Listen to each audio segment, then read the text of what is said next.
Hello and welcome to EWTN Live. I'm Father Mitch Paquin. Tonight we'll be talking about separating myths about Catholicism from authentic history of the Church. But first, we want to bring you a quick EWTN update with EWTN's Director of Program Acquisitions and Original Productions. It's a big department name. This is Mr. John Elson. John, good to see you, Father. How are you? You're doing well. Thank you so much. Are there as many people in your department as there are words in the name? Well, we have a 6-member department, though we work with a number of people around the world producing original programs. And that's what you do. You get programs produced from outside EWTN. Correct. And I wanted just to inform our viewers that next Wednesday, June 6th, we'll have a premiere of an original docudrama entitled "They Might Be Saints, the Martyrs of La Florida." La Florida was the Spanish name for what we now today know as the state of Florida. Right. And as early as the 1520s, the Spanish had begun missionary activity in today's Florida. Right. By the mid-1550s, they had missions not only in Florida, but up Georgia, North Carolina, and Virginia. Even in Virginia. Mm-hmm. And by the mid-1600s, you had literally a thriving number of missions, and these are founded by Spanish Franciscans, Spanish Jesuits, and Spanish Dominicans, from St. Augustine, which was founded in 1565, straight across to Tallahassee. Yep. So in many ways, we could perhaps say that what we call today the Bible Belt was really founded on a Catholic belt of Catholic missions. Now, as you know very well, the two superpowers of that time, we're talking about the 17th century, were England and Spain. Right. And the English, from their settlements in Virginia, had begun to move southward looking for slaves for their plantations, and they began to attack these missions. And so these priest religious in Florida, and these native men, women, and children, members of the Appalachian and other tribes, were killed in their witness to their Catholic faith. So I think a little bit about, remember what the late Cardinal Francis George of Chicago, when he talked about the martyrs, he said that the martyrs force us to ask the question, why did they die? And of course we know why they died. They died for the same faith that you and me and all of us here at EWTN are proclaiming, following Mother Angelica's example. So we have a clip to share with our viewer from the show, again premiering next Wednesday at 10 p.m. Eastern. Yeah, let's take a look at that. It's called "They Might Be Saints, the Martyrs of La Florida." The actual ground I'm sitting on right now, that we're at right now, is baptized in the blood of martyrs. So when you visit St. Augustine, Florida, when you visit in particular Mission Nombre de Dios and Our Lady de la Leche, you're actually staying on holy ground.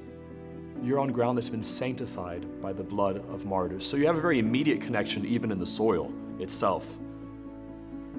And then there is Antonio Quipa, also called Antonio Anija, who has been chosen as the lead person amongst the many martyrs of La Florida. And in fact, the lead martyr, Antonio Quipa, was a layman. He was a husband and a father. He was a leader in the Appalachian tribe, and he very much integrated into the life of the people, and through his joyful witness of his life, helped to spread the faith. Antonio was an Appalachian chief, a cacique and an Anija, second in command to the leading chief, Don Andres, with thousands of natives under their direction. Antonio was a gifted, charismatic leader. Even before his horrific martyrdom, he had made a powerful impression upon the Franciscan missionaries and Spanish officials. His last will and testament is an incredible statement of faith. And you hear him just talk about what we would consider well-developed theology, and it's there in his last will and testament. And he wants to be buried in the church at the mission where he was baptized, near the door where he came into the kingdom of heaven. We live in a world that doesn't know how to commit to things anymore. And here you have men, women, children that committed to something. And the martyrs, before anything else, not just the Florida martyrs, but martyrs in general, teach us that there is something worth giving our lives for. And that's something that my generation in particular doesn't know anymore.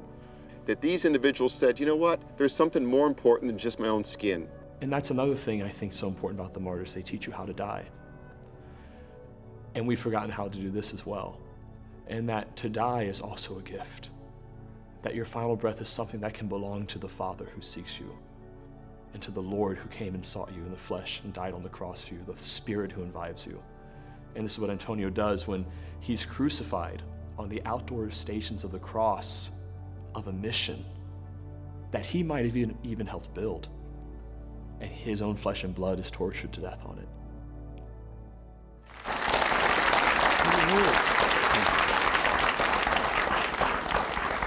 All right, John, thank you. Thank you, Paul. Appreciate it very much. Again, it'll be called They Might Be Saints, The Martyrs of La Florida. Premieres June 6th. That'll be next week at 10 p.m. Eastern Time on EWTN. We'll be back in 30 seconds with tonight's guest, so please stay with us.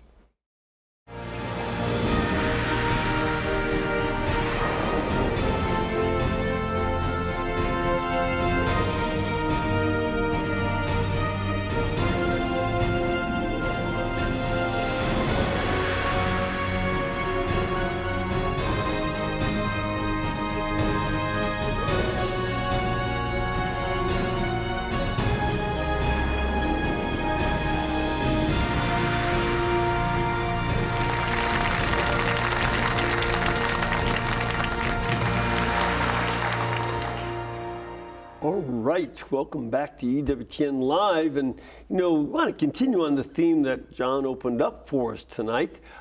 It's very much important for us Catholics to learn the real story of our history and reclaim that history, especially when there are a lot of people who want to pass on anti-Catholic myths, otherwise known as fake history.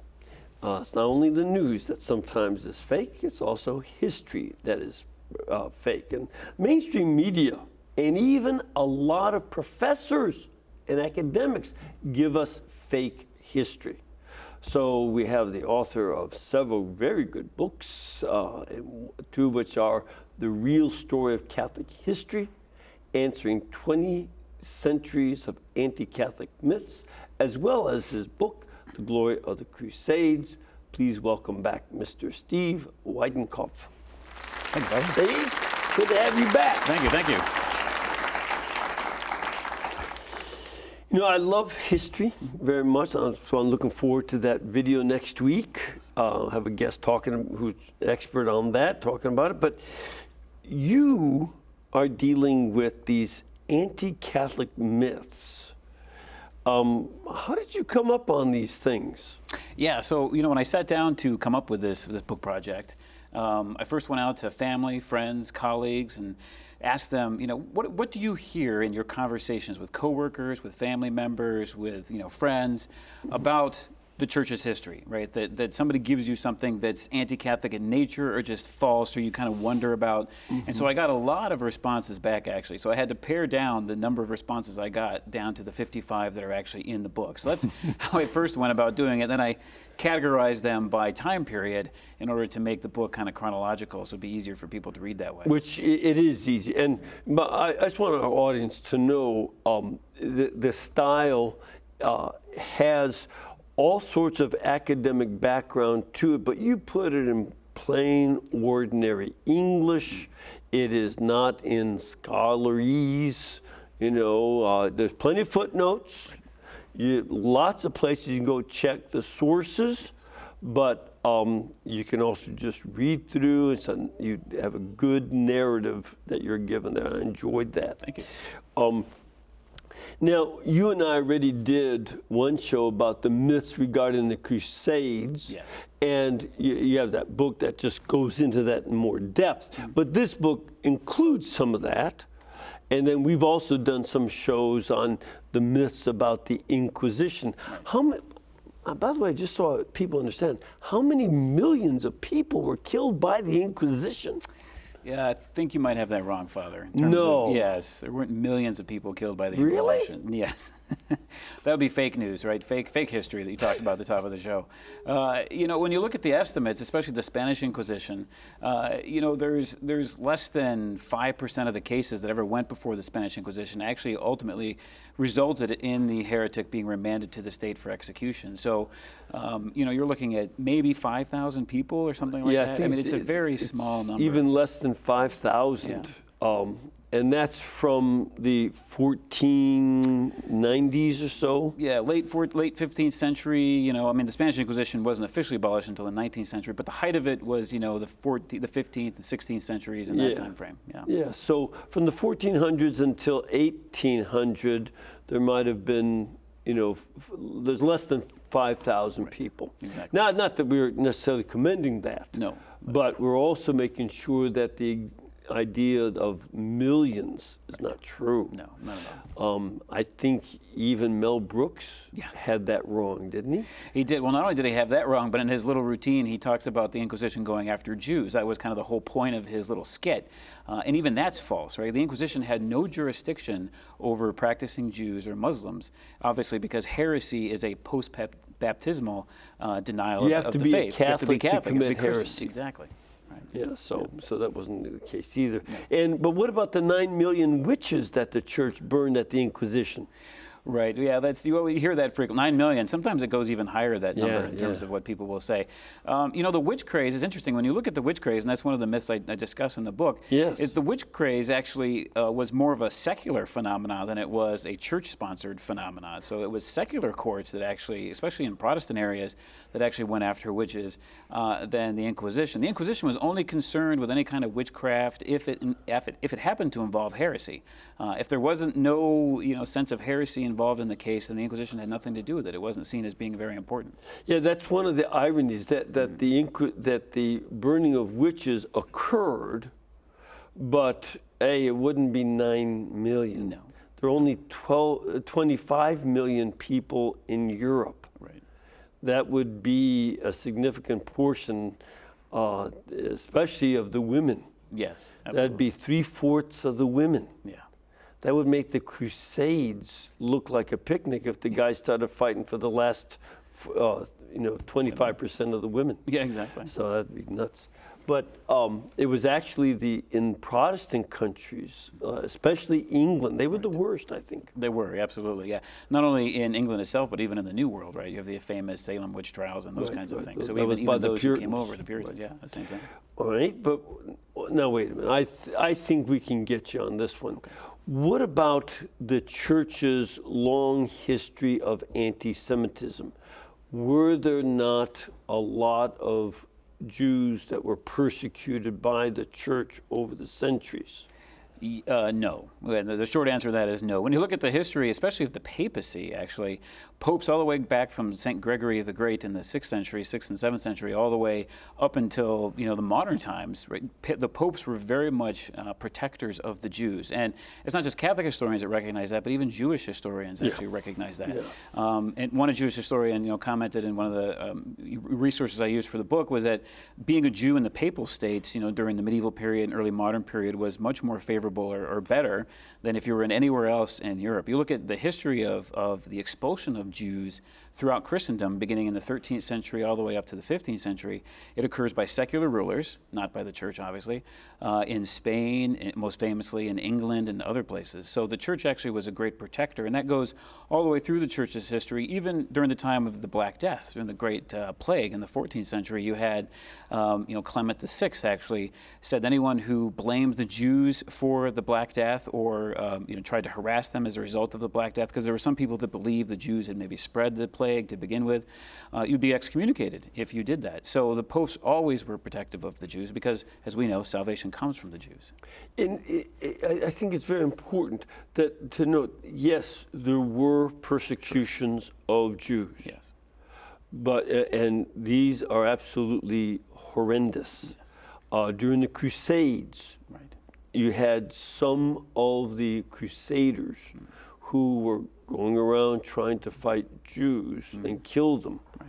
but it was the Archbishop of Mainz Right. who protected them. Absolutely. Yeah. And other bishops as well put them into their castles Yes. to protect them from these marauders. Absolutely. And you get a sense that the motivation for the persecution of Jews was related to the motivation of King Philip of France against the Knights Templar. Sure. They wanted the money, Yes. which is often a myth about money, but it was, you know, that myth can still motivate more violence than real facts. Yeah, absolutely. And even during the time of the Second Crusade, you have Saint Bernard of Clairvaux, right, who Right. goes and protects the Jews and goes to Germany when there's a renegade monk that's going out and preaching violence against the Jews. He goes and silences him and brings him back to the monastery. So And forbids anybody to go on the crusade until the Jews are protected. right.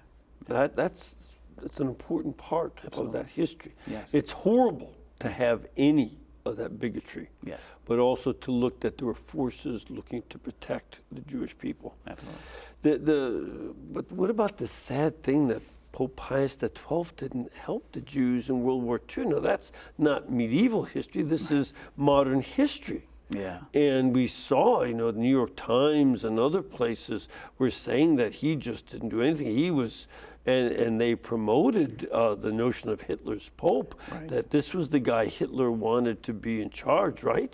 Yeah, absolutely. I mean, that's the modern myth. What's interesting is you mentioned the New York Times. I mean, that's what the Times said in the modern world. But In the 1990s. Right, but if you go back to the 1940s when World II was going on and you had the Holocaust, and Pius XII speaks out, especially on Vatican Radio, when he gives his New Year's address, the Times editorial of the Times actually commended him for what he was saying. So it's interesting how the same newspaper, you know, at the time that the event is happening, is praising the Pope, but then you fast forward, you know, a few decades 50 into the years. future, right? Then you have that same editorial board, I mean, different people obviously, but same organization, you know, criticizing the Pope.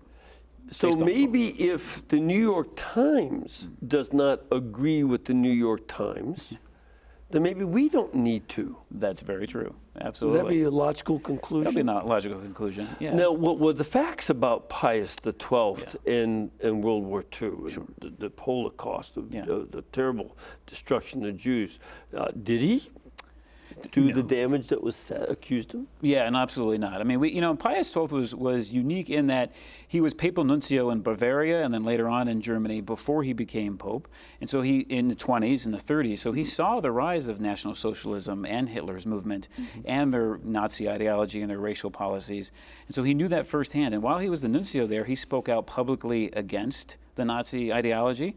When he became the Secretary of State, Vatican Secretary of State under Pius XI, he did the same thing. He continued to speak out against Nazis. And the Nazis in Munich tried to kill him while he was the ambassador. Yes, absolutely. Yeah, so he was never a friend of the National Socialists. And when he was actually elected Pope, later on, the German newspapers were not pleased. You read the editorials from those times; they were not at all happy that he was elected Pope. So he was never seen, at least by them, as a friend. So it's fascinating that later on, in the 1990s, as you mentioned, and later with some of this false history that's being presented, that somehow he's now seen as being Hitler's Pope, you know, the title of a famous book and things like that. But, you know, he issued all kinds of directives to his nuncios around the world when he was Pope, to the bishops as well, to try to help Jews as much as possible, to hide them from the Nazis in various areas. He was very much engaged with the Roman Jewish community to ensure that they were protected as best as he could protect them during the war.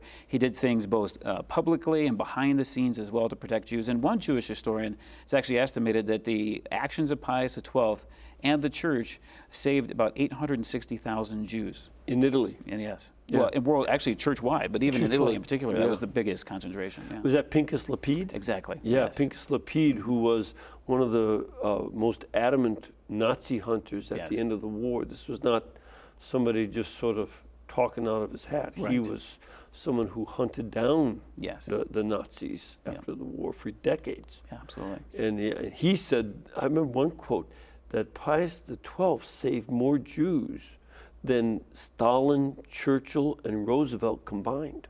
Yeah, definitely. You know, along with the help of Of others. Yeah. Cardinal Roncalli. Absolutely, yeah. Later on, Pope Saint John the 23rd. Mm-hmm. But all right, So you're saying that the evidence does not show that Pope Pius did harm to the Jews, or was Hitler's fault? Nazi, right? No, not at all. Yeah, Okay. not at all. What about the whole history of the church, though? Isn't it true that the church has caused more death through religious wars than anything else in history? Right. Yeah. That's a very common myth that you frequently hear. I mean, I remember hearing that several years ago and with a I coworker. think it goes back to Thomas Hobbes in the 1650s. Very likely. Yeah. I mean, the whole Enlightenment period, right, what Hobbes was a part of, was very much anti-church, anti-religion, trying to discredit the church. And many of these myths that I discuss in the book, they originate during the Enlightenment period of time, precisely because of that. These authors want to lessen the church's influence in society, and so they attack her with historical events. But, well, is it true? What about the Crusades? I mean, Right. and all the other wars, the 30 Years' War. I mean, there are a lot of wars about religion, aren't there? Well, actually, if you look at the interesting study that came out in 2004 called, this author put together a book called The Encyclopedia of Wars, and they counted 1,700 or so wars throughout human history. And of those 1,700 wars that they counted, about 123 of them, they said were religious in nature. Wait, give me that again. How many out of, so 1,700 wars? Right. Of them, 123 they consider to be religious in nature. So that that's means that 1,577 were secular wars? Absolutely, yeah, for other reasons, right? Military or economic reasons, political reasons, some kind of secular reason, but not at all driven by religion. And what's even more fascinating is that that same study, they looked at if you discount the wars that were initiated by Islam, that equates to about 50% of the 123. So the percentage of wars that you could actually say were religious in nature drops even more dramatically to about 3% of that total. So it's about 60 out of 1,700 wars are wars of Christianity. Well, wars of religion, they classify. Wars of religion. Sure, yeah. But 60 are about Christianity. Correct, yeah. And 60, and the others are for Islam. Right. Right. And what's interesting about that myth is that it seems the people who propagate that myth have amnesia about the 20th century. Right? When you look at the rise of these political ideologies that subjugated the individual to the state, like fascism, National Socialism, and communism, these horrific world wars that occurred in the First World War and Second World War in the 20th century, those weren't religious in nature. And you mean the communism wasn't a pro-Christian movement? Very atheistic and militantly so. You mean the atheists killed more people than the Christians? Yes, by far. Who would have thought it? Apparently not the atheists. Not the atheists. Yeah, so this is all mythic. In fact, as I recall from our last program, you say that there were fewer people killed in the couple hundred years of crusading than died in the 4 years of our Civil War to eradicate slavery. Oh, by far, yeah. And actually, most of the deaths in the Crusades were not combat casualties, right? Most of them were crusaders who died of famine or other kinds of diseases along the way. Sure, it wasn't actually combat death related. And once the Crusaders had liberated territory after the First Crusade, there was peaceful coexistence actually between the Crusaders and Muslims, at least those that were in their territories. And then you had later on some issues with surrounding Muslim rulers, which then led to further Crusades. But far fewer deaths in the Crusades than any other, military history, really. So this is what you mean by myths, and I cannot emphasize how important it is to know the history, and in terms of being able to verify what you say, how am I supposed to be able to trust you versus the communist version of history? Sure. That they would say that most of the wars are religious. Right. And the enlightened people. How can we trust you to be telling us facts, and how can we check on this stuff? Right. Well, definitely in my book, right, I have extensive endnotes, and so it's easy to go. It's almost 600. It's a lot. Yeah. So it's easy to go into the back of the book. When I make an assertion, I footnote it. You can go back to the back of the book in the endnote, see the sources that I use, check them out for yourselves. And that's really that's an important point for Catholics to recognize about history, is that we can't just take what people give us, whether it's the secular media, or even trusted Catholic historians. If there's something that you doubt about what somebody is saying, look at the source material. Go look at not only secondary sources, but most particularly, go look at those primary sources as much as possible, and see whether what you're being told is true. Take the time to do the research. And I think one of the areas in which one has to be extremely cautious is when it comes to the media presentations of history. Yes. If you take a look at some of these made-for-television movies like The Borgias, Yes. there's a few intersections of historical data, but it's mostly nonsense. Very true. I mean, many times, some of those programs, the only real historically verifiable fact are the people's names, right? The characters' names. I mean, yes, there was a Pope Alexander VI. Yes, he was Rodrigo Borgia. Yes, he reigned during the 16th century. These kinds of things. But outside of that, right, most of what is portrayed is completely Hollywoodized and very, very fictional. Yeah, and heavily emphasizing the materialistic and the sexual. Yes, absolutely. And the same would be true in movies about the Crusades. Yes, yeah. The most recent Hollywood production of the Crusades was Ridley Scott's 2005 Kingdom of Heaven. Yep. Yeah, which one eminent Crusade historian called Osama bin Laden's version of history. It was pretty bad in terms of historical accuracy. Absolutely. Yeah. And then you take a look at some of the facts on other. I'm afraid I'd have to call out the History Channel. Sure. As not being history. As a matter of fact, if anything, they've turned themselves into Sasquatch Central because they're dealing with all this stuff about, people from outer space building the pyramids and all this nonsense. Right. So you have to, these are examples of where you have to be very, very cautious.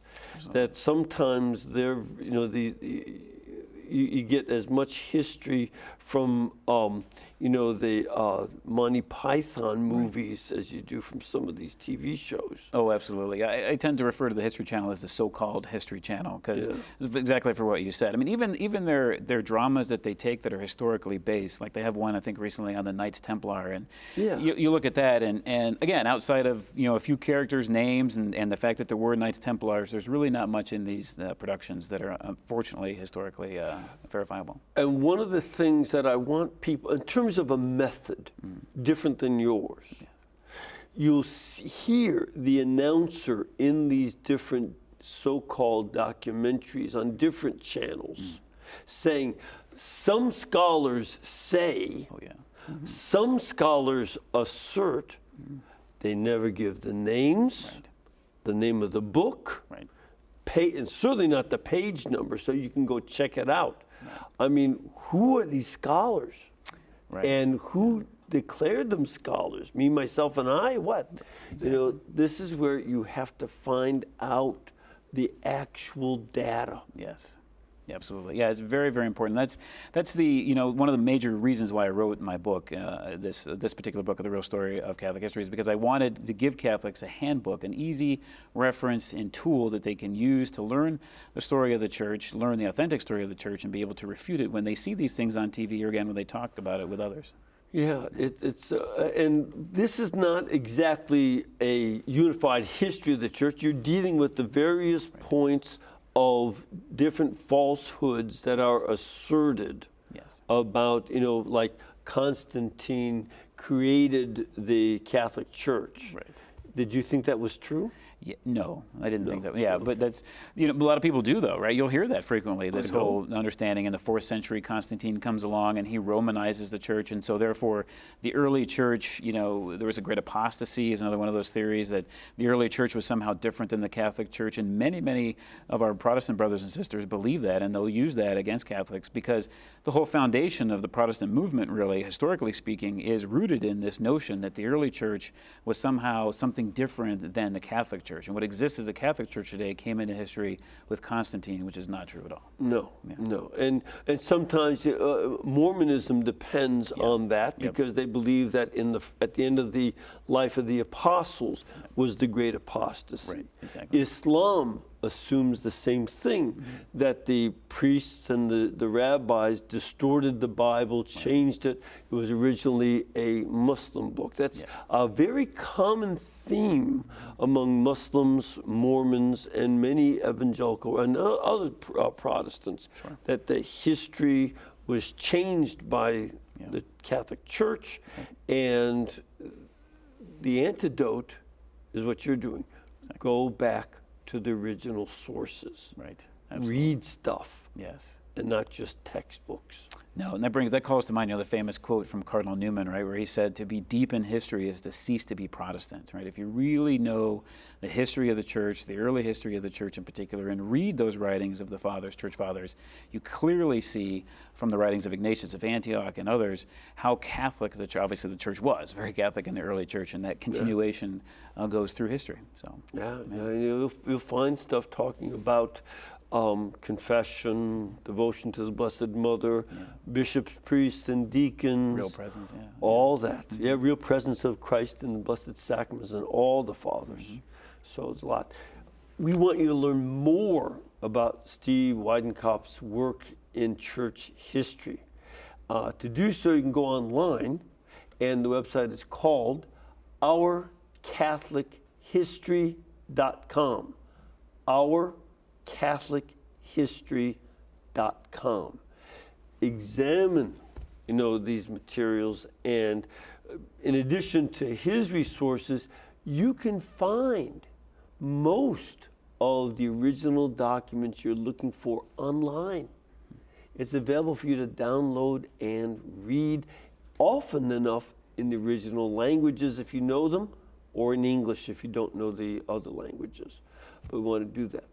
We have to take a break so that we can get our phones ready for you to call in, as well as our audience here to come up with their questions. So please stay with us.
Right, and first of all, before we get to a question that we have here, I want to remind you that on November 3rd, we're going to have an EWTN Family Day in Jacksonville, Florida.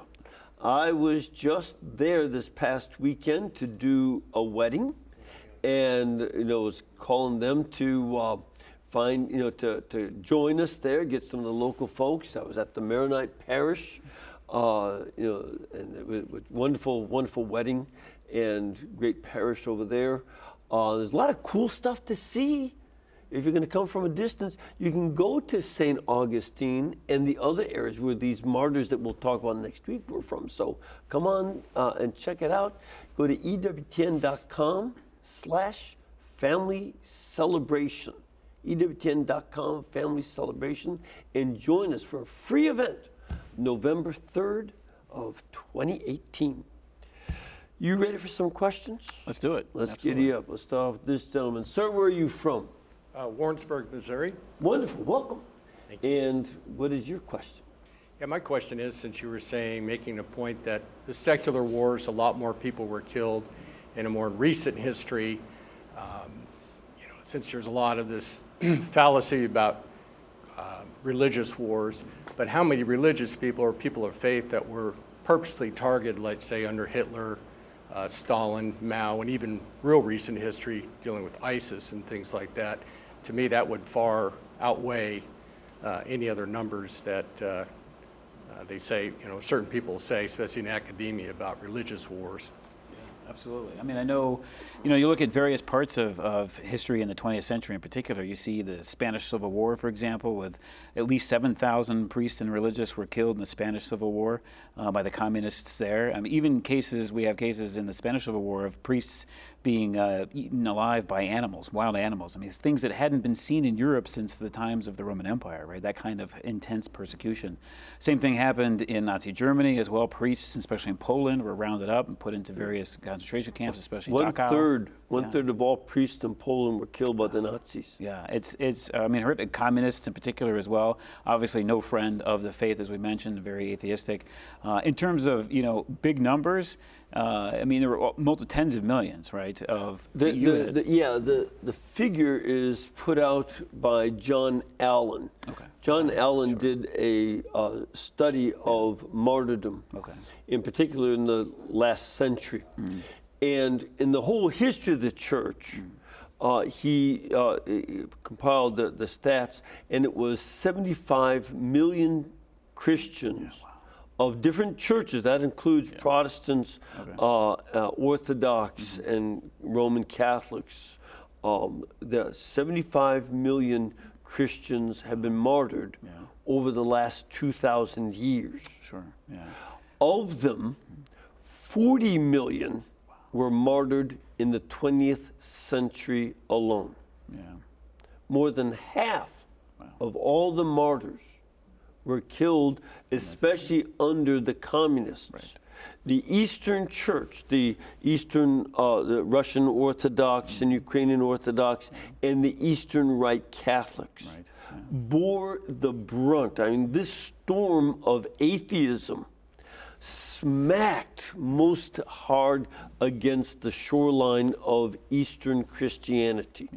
And the Eastern Orthodox and Eastern Rite Catholics suffered the brunt of it. And that's still the case with Muslim persecution. You know what's going on in ISIS. It's the Eastern Christians, the Oriental Christians, who have been experiencing the brunt of it. Now, in fact, Muslims mostly are the ones killed by Muslim terrorists. So very important to keep that in mind. More Muslims die at the hands of Muslim terrorists than do anybody else. Yes. But of the Christians who are killed, the majority are Oriental Christians, the Assyrian Orthodox, the Chaldean Catholic, Syriac Catholic and Syriac Orthodox, and Greek Orthodox. They're the ones who have suffered head on. Though in Africa, it's Western Christians, Western Rite Christians who suffer the most. Absolutely. But it was 40 million. And just so folks have perspective, the number of people who died in all the Christian wars, including the Crusades, over the last 2,000 years. Remember, 75 million martyrs. But the number who died in the Christian wars are 2.25 million. Wow. That's according to the University of Hawaii. You can check it at their website, hawaii.edu/powerkills. And by far the greatest perpetrators of the violence are the atheistic governments. Nothing comes close to Hitler, Mao Zedong, and Mao Zedong and Stalin make Hitler look relatively small. His 10 million people were executed. And, then in the whole war, 50 million, including that 10 million. But Hitler, or Stalin killed more. And so did Mao Zedong. So it's devastating. 305 million people were killed in the secular wars in the 20th century alone. Just in the 20th century. So it's atheism that is the real danger. Right. Yeah. Cannot emphasize that enough. No, and it's, you cite those figures, and it's, it's interesting that the Crusades always get the bad name, right? When there's more warfare, more bloodshed, and more violence that and more occurs, persecution. And more persecution happens in our own. Yeah, recent genocide history. and democide. Yeah. We have a caller. Hello, John. Hello, Father Mitch. How are you? What can we do for today. you this evening? Good today, and yourself? Well, doing well. What do you have as a question today? Well, I have a comment and a question. Years ago, when I was seeking the Lord, I was pretty ecumenical. I fellowshipped with some Messianic Jews, as they call themselves.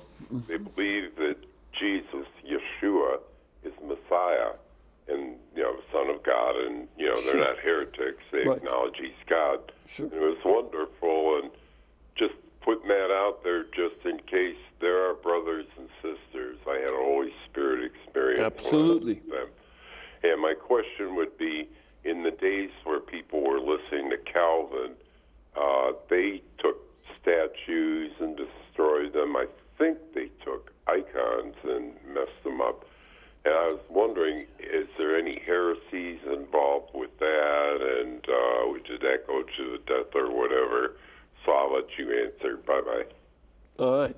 So, in not only the Calvinists, there were a number of folks who would destroy this. What do you know about that? Yeah, so, you mentioned heresy, right? But there's a heresy involved in the smashing of icons or religious statues and art and architecture and those kinds of things. So there was a great heresy back in the 8th century, which was really kind of focused in the East known as Iconoclasm, right? There was the Second Ecumenical Council of Nicaea in 787 dealt with that whole understanding of, some people believe that by having these icons or religious statues and art and whatnot, that it was idolatry, right? And so the emperor actually came from the emperor originally, and so it was, again, another one of these secularly imposed kinds of thinking that led to this violence. And there were many people many monks in particular in the East and others that were in favor of icons and in favor of this representation of the divine that were persecuted. They were arrested and killed and murdered as a result of that. So there is that element there in the 8th century, and the Pope was very much against it. The Ecumenical Council condemned iconoclasm and showed that, from the writings of St. John Damascene, for example, that, when we look at a religious painting, we look at a statue or whatnot, we're not worshiping the material item, right? They're a window to help us to visualize and to understand and to have a mental picture of God and of the saints and whatnot. And that carries itself forward, into history when you get to the 16th century, as the caller mentioned, that there was definitely iconoclasm among various Protestant groups, but not all Protestants agreed with that. Luther, for example, was against that kind of icon destruction and any kind of sacred art destruction, but there were those who broke away from him who participated in it and thought that it needed to happen. And so you have the destruction of all kinds of things within Christendom, some great things, like the shrine of St. Thomas Becket, the martyr in England, was destroyed during the 16th century as a result of that iconoclasm. So it was a very difficult, hard time in the history of Christendom as a result. Yeah, in England, people talked about how the monasteries were ransacked, and their ancient manuscripts were used to wrap fish. Yeah. It was just horrendous. We have another caller. Hello, Anastasia. Yeah, hi, Father Mitch. Hi, where are you calling from? Ohio. Great. And your question? Well, I was watching a PBS special called The Sultan and the Saint when St. Francis went over to talk to the Sultan.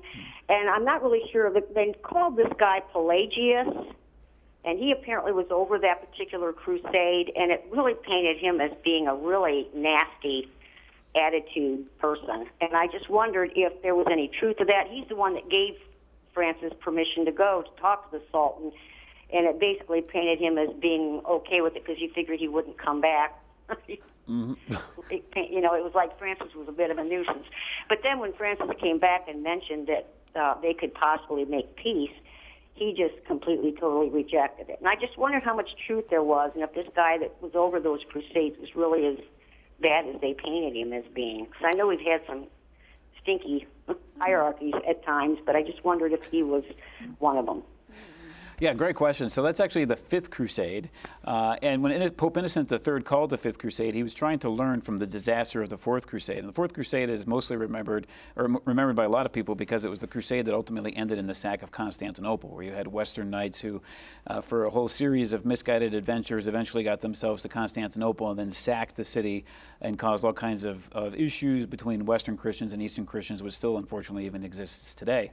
So he's trying to learn from that. So as a result of that, he wanted the Fifth Crusade to be a crusade that was operated and organized and managed by the church directly, or at least by a specific leader appointed by the church. Because in fact, the Pope had forbidden the Crusaders to sack Constantinople, and he excommunicated them for doing so. Yeah, he did. So he wanted to prevent that from happening Exactly. again. Yeah, they didn't listen to him. They did what they wanted to do, right? So No. in the Fifth Crusade, he appointed Cardinal Pelagius to be the leader of the Fifth Crusade. And so the Fifth Crusade was centered in Egypt. And the whole point was, as you mentioned, as the caller mentioned, St. Francis did actually come to Egypt during the time of the Fifth Crusade, wanted to go and to evangelize the Sultan Al-Kamil there at the time, and was able to do so. And contrary to what the caller said, Pelagius actually tried to prevent Francis from doing it, not because he didn't want Francis to evangelize the Sultan, but because he was afraid that if Francis made it to the Sultan's camp, that he would ultimately be executed, or harassed in some way. So he cautioned him against doing it, but Francis was pretty adamant, so Pelagius allowed him to go. He went and he spent some time with the Sultan and preached the gospel. And there's some accounts that say that the Sultan was favorably disposed to it, but couldn't convert for obvious various reasons. Conversion in Islam to Christian faith is very, very difficult, as you know. It would have meant a loss of power for him, obviously, and prestige. So he listened to Francis and then allowed him to go back to the Crusader lines. And then the Fifth Crusade ultimately was an unmitigated disaster. There were several different decisions that Pelagius made that ultimately led to the loss of what the Crusaders had been able to liberate and the disaster of the Crusade. So I wouldn't necessarily paint him as like some kind of evil genius, but rather someone who made decisions that he thought were best at the time. But in retrospect and in hindsight, right? I mean, being an armchair historian is always, easier than making decisions at the moment. He tried to do what was best at the time with the information he had, but many of his decisions ultimately did not produce the fruit desired. And just so that there's clarity, his first name was Pelagius, but he was not a Pelagian heretic. Right. He didn't belong to the Pelagian movement or anything like that. That was long past. Yes, absolutely. But his name was Pelagius. Yeah. He was a cardinal, and he made some mistakes, but it wasn't because of malice as much as just poor judgment. Exactly. Yeah.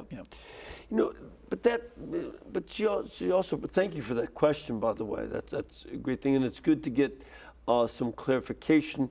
Are there any good histories of that Fifth Crusade that you would recommend for her to look at? Yeah, there's. I know the Fifth Crusade is treated in Jonathan Riley Smith's book on the Crusades. It's called The Crusades, second edition. That would be a good source for you to go to. Again, we want to encourage you to read this material, so that you get, again, not just that. We like Pelagius. Yeah. No. We want you to get the historical data. Absolutely. But the lady's other comment, I think, is very important. So now I know that there are a lot of bad guys who are cardinals and popes and stuff. Yes. What is the real deal on that in terms of bad popes, and bad cardinals? Yeah, so you have to, when we look at the history of the church, right, there's 266, I think, popes, right, from Peter to Francis, and about 30% of those or so are canonized saints. So what's interesting is that the vast majority of popes, right, were either very holy men who've been recognized as such and being canonized, or were, followed through with their vocation and the calling of the highest office of the church to perform those duties, right? So maybe, in terms of bad or immoral popes or popes who didn't live in accordance with their vocation and the office that they had been entrusted, you're looking at probably maybe a handful, less than 10. So what's fascinating about that subject when it always comes up, is that it's taking the exception and making it the rule. Exactly. That's the particular problem. And there's no doubt. I mean, as Catholics, we have to acknowledge there were some popes in our history. Alexander VI is the prime example. Rodrigo Borgia, we talked about earlier, who were immoral. I mean, they lived immorally before they became pope as cardinals. They sometimes were immoral when they were pope themselves during their pontificate. So we have to acknowledge that and recognize that. But the immoral actions of a pope do not invalidate the office of the papacy. Do not somehow invalidate Christ's decision to create the office of the papacy for the good of the church. When I read a book 40-some years ago now, there's a lot of events in my life that are 40 years ago, and I was still an adult. It's adding up. But one of the things I noticed in a book called The Bad Popes is that these so-called bad popes did not decree doctrines. Yeah. They kind of knew they weren't so good. They knew that they were in it for the power and the money. And so they didn't mess around with doctrine. Right. And that's very important to note. Absolutely. Yeah. I think it shows the existence of the Holy Spirit in the church, right, too? Yeah, I mean, yeah. guarding and guiding Emmy in the church. The other thing, too, though, even when you're dealing with Alexander VI and some of the popes of the 10th and 11th century, those were the worst. Right. But even in those cases, you also have to check on your sources because some of them had their own historians contemporary with them who hated them. Yes, yeah, absolutely. Yeah. And you had sometimes, at the time, it would have been fake news. Yeah. But now it's fake history. But the question is, for historians like yourself, how do you weigh? This guy says all these horrible things. Do you jump on that? Or do you have to weigh that out with the other reports that are not quite so bad? And how do you do that? Yeah, absolutely. I mean, you have to look at the sources critically, right? In terms of, if you mentioned it, for an example, you might have a contemporary historian who's writing something about a pope, painting that pope in a particularly bad light. So you have to do a little more research and figure out who is this particular individual, who is he associated with, what kind of acts may he have had to grind against the pope. Maybe didn't have an axe either, right? So you need to find those out and look for other sources and other contemporaneous sources as well to look at, well, how is it treated? How is this individual treated by that particular author and that particular source? So there is an amount of kind of criticism or definitely of critical assessment rather of the sources that is required in order to kind of paint that picture and know who it is that's writing about the subject that you're studying. It's the same thing we have to do today. Some news sources absolutely detested President Obama, and some news sources absolutely detest President Trump. And and one of the problems, even for right now, is that people are dividing which sources they look to along their own tribal lines. Are they for this particular party or this particular party? And I only watch news that agrees with my party, and I hate all the news from the other side, and vice versa. Right. That gets at some of what was going on with people like Alexander VI. Sure. So you have to keep that in mind, that, knowing which side you're on, would you say, yeah, my primary source is the other side politically, the other news network that hates my favorite guy? Right. Because it happened on both sides. Right. Right now it's going on. That's very true. Yeah. And we have to learn to check sources in our own lifetime, let alone earlier periods of history. Absolutely. Yeah, I agree. Yeah. This is an important task. A lot of people are tempted to give up. Oh, I can't figure it out. I just don't even talk about it anymore. Is that wise? No, not wise at all, right? Because if we have that kind of defeatist almost mentality or kind of indifferent mentality or frustrated mentality, then we hand the narrative to others, right? I mean, history is a narrative, really. It's our story, right? And church history in particular is our family story. It's our family history. It's the actions of the men and women, our brothers and sisters who came before us in the Lord. And so when we study church history, we're studying our own family history in a real sense. And most history in the modern world in particular, or at least for the last couple hundred years, frankly, has been presented from a Protestant, English Protestant perspective. And so as Catholics, we have to check it. And if we give that narrative to them, then that's not our story. Then you have Earl Flynn defining what the Spanish were like. Yeah. Thank you very much, Steve. Appreciate it. Again, you can go to his website, ourcatholichistory.com. Also get his books, The Real Story of Catholic History, answering 20 centuries of anti-Catholic myths, as well as The Glory of the Crusades. I love these books. Hope you get them too. Thank you, and may the Lord bless all of you and keep you and make his face to shine upon you, the Father, the Son, and the Holy Spirit. And as always, we invite you to keep us in between your gas bill, electric bill, and cable bill. We can't do these shows without your help and support. And we are not going to buy any jets. So this is all going to keep us broadcasting, so keep us in your support. Thank you.